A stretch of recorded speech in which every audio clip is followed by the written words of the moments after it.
Hello again, and continuing with the series on World War II special operations, we come to the units which, as distinct from SOE, played a very important part right from the beginning of the Second World War, right through, and actually their impact continues to the present day. They actually still exist in the British forces. And without further ado, it's the Commandos. And the book is The British Commandos, The Origins and Special Training of an Elite Unit by James Dunning. This is actually the American edition.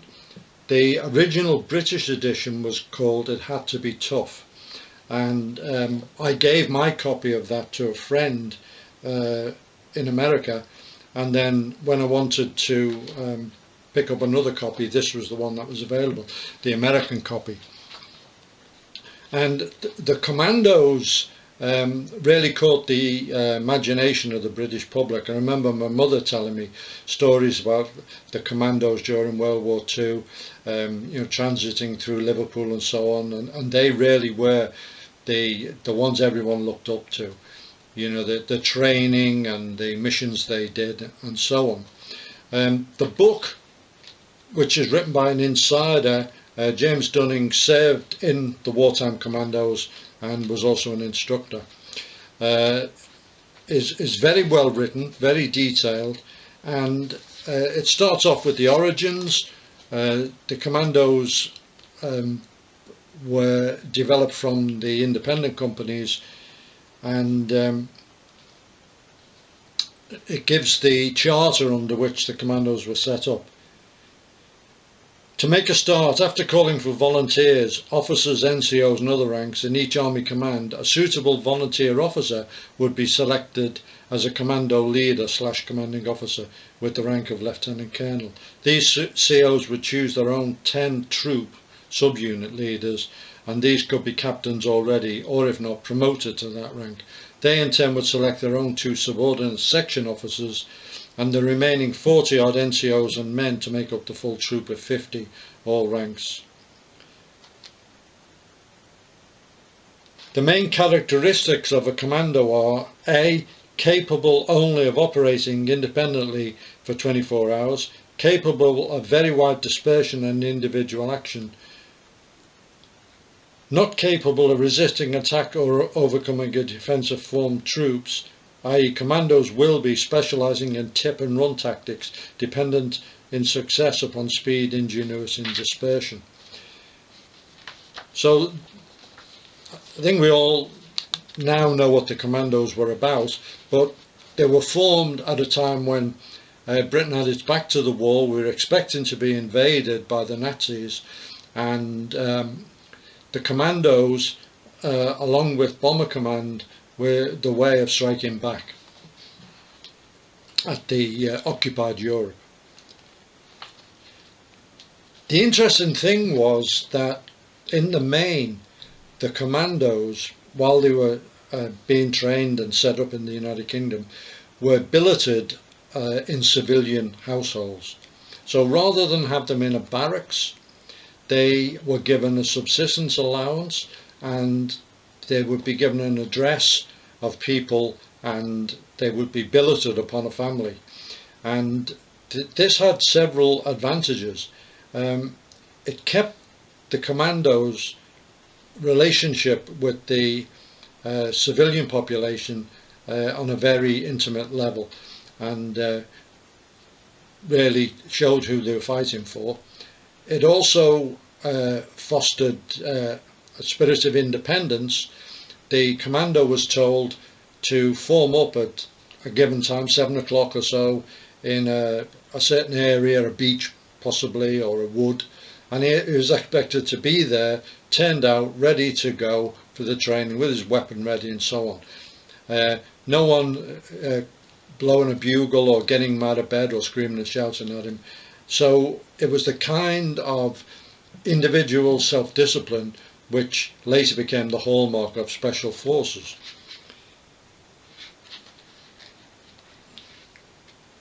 one officer who's mentioned, and there's a lot of stories in the book, it's fascinating, Lieutenant Colonel Dudley Lister, who raised 7 Commando. A veteran of the First World War, he was nevertheless an imposing figure on parade and looked the part. He had won a military cross with his regiment, the Buffs, in the First World War.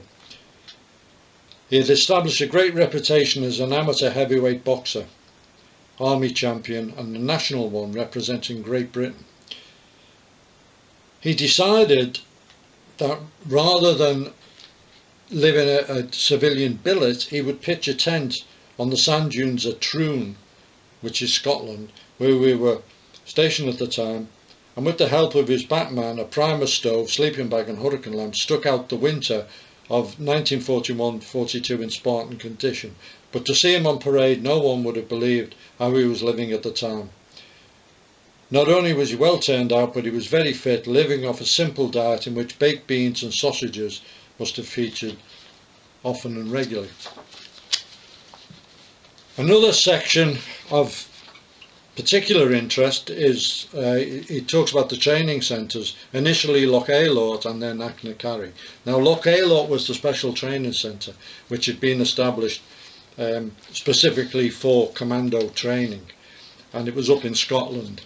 And Mr. Dunning did train up there, and he talks about it in detail.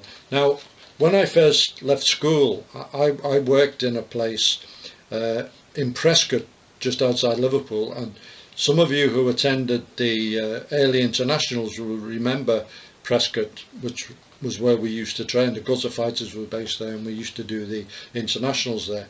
And even though it's literally a 20-minute drive from my house, it's a completely different place. People there talk with a different accent and so on, and they have their own identity. And I worked with a chap, an older chap called Ken, and he was quite a morose and gruff chap, as a lot of the Prescott people were. But I'd heard he'd been a commando, and you know, I hadn't long graduated from reading Commando comics, and you know, I was doing judo, and I asked him about the training, and the only thing he said to me, it was always raining. So they used to train up in Scotland, it was always raining. And then years later, I used to shoot with a chap, Phil Platt, who had served in the post-war Royal Marines, and he was talking about the training, and one of the exercises they did while going through the Commando training on Dartmoor was for a couple of weeks, 3 weeks I think, and he said it rained from the minute they left camp until they went back in, continual rain. So they chose places like Dartmoor, places like the Scottish Highlands, to instill the kind of training that was needed. As the original title of the book, it had to be tough.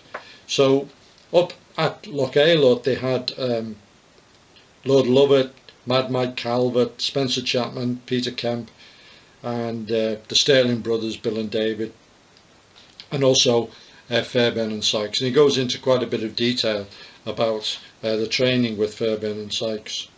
Then he goes into Achnacarry, which succeeded Loch Aylort as the Commando Training Centre, and it was later run by Charles Vaughan, an ex-guardsman who was a pretty strict disciplinarian, but nevertheless instituted a really thorough training regimen up there. And James Dunning was an instructor there, and he talks about the training, the schemes, the exercises, the unarmed combat with Sonny Bissell, all this kind of thing, and how they organised it. Special operational training for specific missions, and he goes into detail on the Saint Nazaire raid, which really was one of the 2 really outstanding special operations of World War II, still talked about today. Saint Nazaire and the raid on the Norsk Hydro, the Telemark raid, the Norwegian SOE operation. They were the 2 really that stood out as textbook operations even today. And the training for Saint Nazaire was very, very thorough and very, very specific to task. He talks about mountain training, snow, training for coastal attacks, Then 2 Commando was renamed and became the Parachute Regiment. So the origins of the parachute regiment, modern parachute regiment, was 2 Commando. They decided to have a specific airborne unit, and that was it. And talks about a lot of the operations that Commandos did during the war. Then after the war, Mr. Dunning became a senior within the parachute regiment. So his career was really very long and very rich in experience.